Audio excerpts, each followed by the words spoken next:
He's also a leader of the Silva Santé study, as we have heard already from Gal this morning. And I know that Antoine, maybe that's a personal detail, also is a passionate meditator himself. So we will hear something about his exciting research, and I welcome you, Antoine.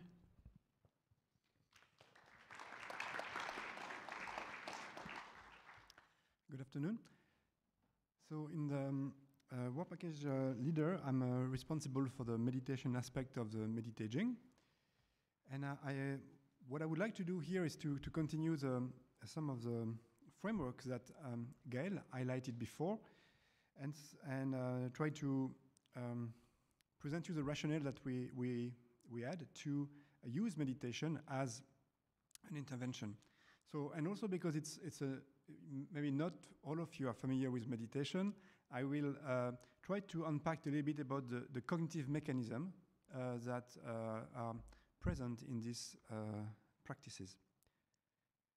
So that's the side. In this model, you can see that it's predicted that aging is going to be mediated by a different factor in terms of depression, sleep problem, cognitive decline, negative emotion, and stress. And the overall hypothesis in the study is that different lifestyle, including meditation, could impact on negative emotion, stress, depression, sleep problem, and cognitive decline. And the particular contribution, I think, to summarize, of meditation practices is to strengthen two core capacity. The first one is a cognitive capacity, so control of attention, of becoming aware. And the second one is more a cultivation of different psychoaffective skills. So let me just briefly explain what this meditation is all about. So this is a little cartoon just to describe something that you might be familiar with. So I don't need to go into details. You maybe recognize some moment in your life. So we often in autopilot, and that's perfectly normal and actually part of creativity or thinking, and it's normal and it's useful. But as Natalie has discussed this morning, that can turn into repetitive thinking and be a factor of risk for depression. So what meditation involves, so one of the most popular techniques of meditation is to train what is called sometimes the monkey mind in meditation, which is all these habits that lead you to be in autopilot. And the way you are practicing these techniques is just simply to anchor your attention in the present moment. So you just train yourself to focus your attention on for instance, bodily sensation like breathing, and that helps you then to monitor moment to moment all these mental habits.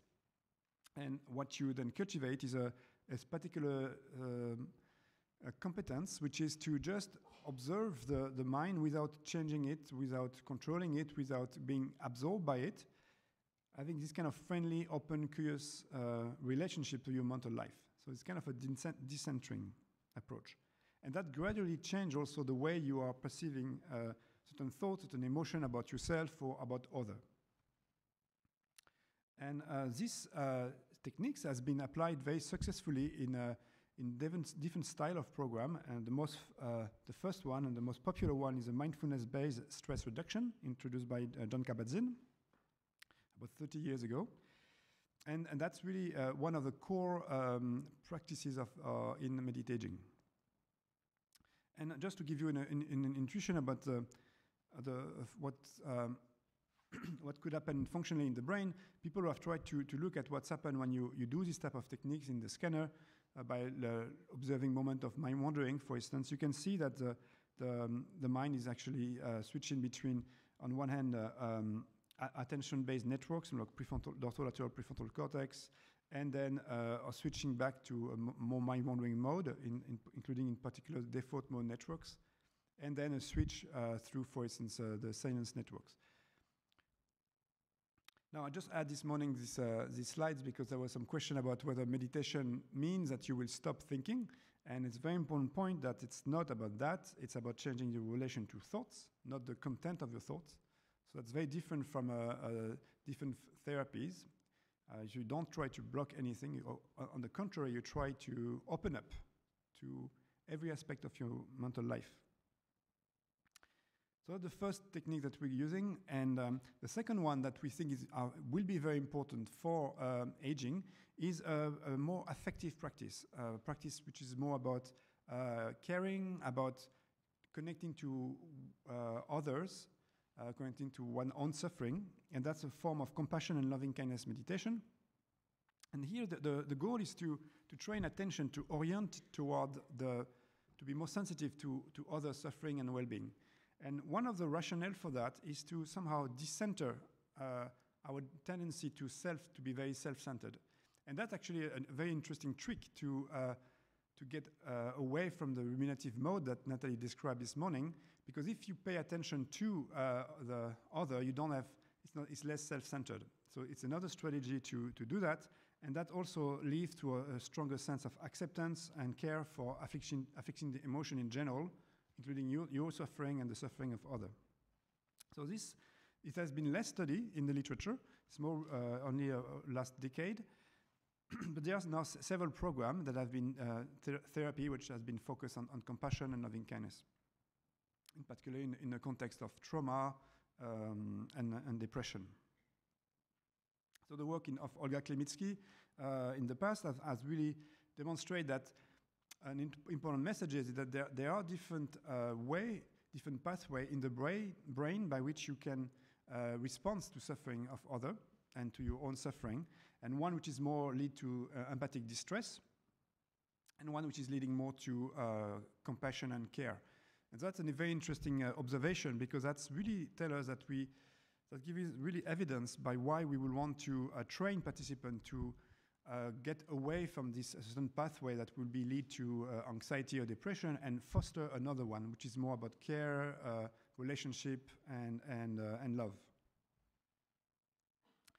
So in the clinical literature, there is some data accumulating evidence showing that meditation-based intervention can have an impact on depression. So that this one is quite well known, and I've demonstrated a protection effect of meditation on relapse. It has been replicated now 3 times. There are good evidence that meditation in young adults can impact on attention and to some degree memory. So we have found several studies with longitudinal evidence. There are both cross-sectional and longitudinal studies showing an impact of meditation training on brain function and structure. So that's one meta-analysis and you can see that some of the most frequent areas that are found are prefrontal region, and also in particular, and also regions involved in the sinus networks, like the insula, and that consistent with the idea that a lot of these practices are about feelings, about awareness of feeling, awareness of emotion, and regulation of that. So one important study in Max Planck of Leipzig by the group of Tanya Singer managed to demonstrate that different styles of meditation have different impact, functional impact and anatomical impact. So it was a very clever design when they train same participant for 9 months into 3 styles of meditation. And I found it was really good evidence to show why actually it's very important to have different style of meditation, and because they have a different impact on the brain and they serve different purposes. So that was always a point in the traditional training of meditation, but that gives very strong evidence for the rationale for integrating in a program like Medit-Aging both interventions, both style of meditations. Here, very briefly, I don't have time to review this literature, but there are now also accumulating evidence on how meditation training impact also biological periphery, in particular stress-related pathway, or in terms of inflammation, cellular aging. And I just add this this slide this morning following the talk, because we just have a paper accepted actually 2 days ago on the first study showing an effect of a 8 hours intervention of meditation on on DNA methylation. So it's really demonstrating that certain specific sites are affected by this very short intervention of 6 to 8 intensive hours of meditation. And we can see that very specific sites of methylation are involved in particular inflammation, immune response, and DNA repair are affected by this style of training. So that goes in the same direction, that maybe it's a certain form of it's kind of enrichment of internal environment, so to speak. Now, what about meditation and aging? I didn't look at the time. Is it what? It's fine. Okay. So this is more recent. So in general, the whole field is quite young. So you need some time to be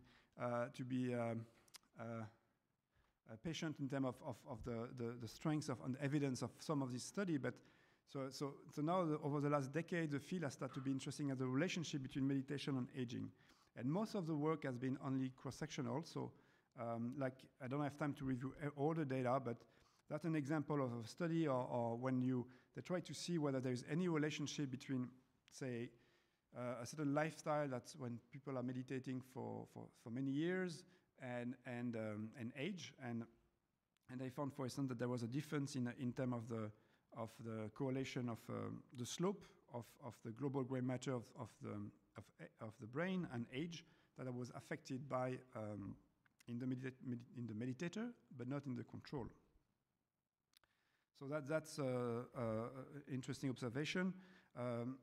As Gaël mentioned this morning, I'm going to develop a little bit more on a pilot study that we run before studying the Medit-Aging.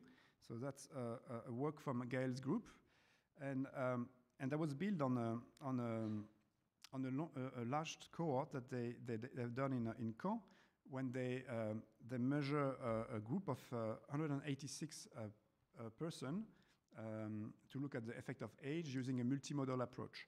And so what we've done, we invited 6 expert practitioners. So expert in this context means someone who have meditated at least 10,000 hours in their life. For this sample, it was probably more close to 20,000 hours of meditation.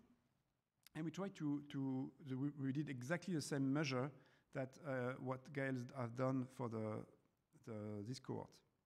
So they measure MRI and PET to look at brain glucose consumptions. And 2 analyses was done from this cohort. First, you can look at the effect simply of age in general, and then you can take a subsample of control participants, 67 of them, matched for education age, and try to see how they are. To some degree, they are different from the brain of the 6 experts. So what you can obtain is the first W-score maps that show regions which are statistically different between the 6 meditator and the 67 control. And then you can also simply look at the brain region that show a difference in volume and metabolism with ages in the 186 control. So that's what is represented in this graph for the gray matter volume. And at the top you can see regions that are affected by age. So that's the replication of what you found typically in the literature. So a reduction of the integrity of the brain in the prefrontal cortex, medial prefrontal cortex, the insula, and different region of the brain, and TPG and so on. And the graph here show the region where there was a difference between the 67 control and the 6 experts. And what is quite spectacular is that you can see that the same region actually that are showing a difference of an effect of age are also the ones that are different for the experts. And another way to look at this data is to plot certain brain region, like the ventral medial PFC, ACC, the left temporoparietal junction, and the right TPG. And when you can see that how you can plot all the control compared to the 6 experts, which are in red, and here you can see the effect of age. And what this data suggests is that there are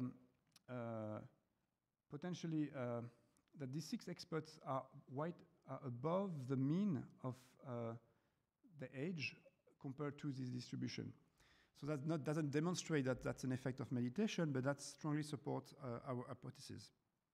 And what was interesting is that Gail's group found also that there was a similar pattern for the FDG, for the metabolism.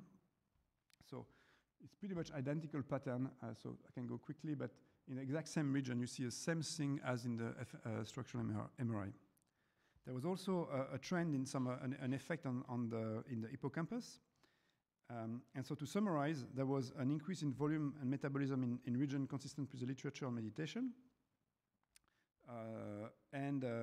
There was an effect of a difference in the silence networks in particular, and the DMN, so regions which are involved in interoception, self-awareness, attention, and also self-referential processing. So that was one of the first studies who combined FDG and structural MRI. And so that's give actually support for our overall hypothesis in Medit-Aging. So finally, just to review some of the literature on the actual intervention that are now used on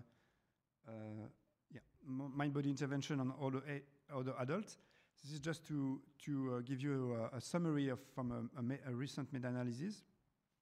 And the bottom line is that there are interesting, promising, it's more like interesting promises in terms of that this practice could have improved cognitive function and everyday activity functioning. But there are still a lot of limitation in this field about the sample size, the lack of active control group, or the absence of long-term follow-up. So this is just a promise, some interesting observation that need to be replicated in larger samples. And very briefly, so what we're doing here is a program which, as I said this morning, the longest in the ever done on meditation, and it's essentially taking a program that has been already validated for senior, 8-week programs, validated in France. It's a mixture of mindfulness-based cognitive intervention, so mindfulness and cognitive therapy, and that was then Martin Bachelor, one of the teachers, extend this program, so it lasts for 9 months, and then we Titi Dolma combined that follow-up program on loving kindness and compassion, self-acceptation, gratitude, using a different compassion-based therapy and some traditional meditation techniques. And it was mentioned this morning, it was really tomorrow on Thursday is going to be the last meditation, the last session of meditation after 3 years. So it's really we are really happy about it, and it's so far there has been not a single dropout from this study. So to summarize, I gave you some evidence about how different styles of meditation differentially impact cognition and brain function and anatomy, and how mindfulness and compassion meditation can positively impact stress disorder, in particular depression and anxiety. And there is promising but limited data supporting the claims that meditation could be useful for aging. And I describe the intervention of the Santé study. Thank you. Thank you, Antoine. Should we take one question? Yeah, let's do one quick question. Emra. Hi, very interesting. I'm thinking about hyperexcitability. And, in epilepsy, patients sometimes, they can have more seizures when they try to meditate, and some people have less seizures. So there's a huge inter-individual variability. I know this has nothing to do with epilepsy, but just thinking about the impact of meditating, for instance, on the resting state or default mode network or so, I could imagine that there's also a lot of inter-individual variability. So I have 2 questions. First, do you know functionally what the effect is? And second, are you looking into this possibility that some people may not benefit at all or may require some other type of intervention? and others may benefit a lot. So, I mean, the type of meditation that's required may also be quite variable. No, you're right. It's a great question, and it's the field is kind of too young to really address rigorously your question. So no one has so far tried to tailor different style of meditation intervention based on particular individual differences or preferences. So there is I'm aware of one project we will try to address this question, but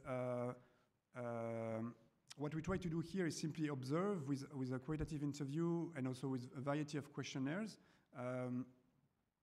these questions, and we will be able to see whether individual preferences can explain for some of the adherence or the outcome of the intervention.